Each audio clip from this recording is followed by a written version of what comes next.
pancen nyata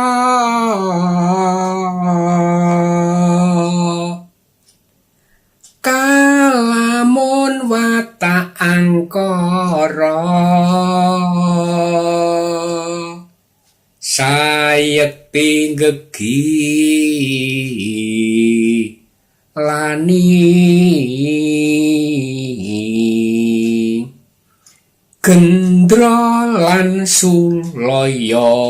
sumungah aluama anranyak natoni ati tan duwe rasa siya tan wigi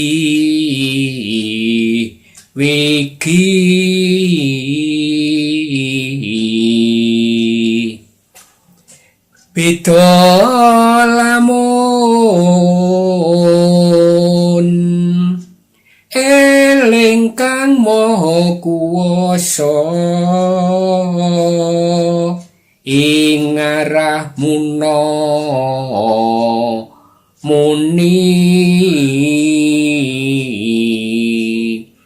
kebak tepa slira suthik gawe kuciwa pinangka tepa palupi tumrap sesama satiting ati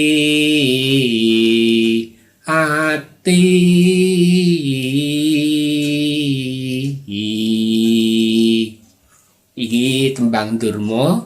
nyandra wong sing duwe watak angkara karo wong sing sabar eling iki tembang Durma.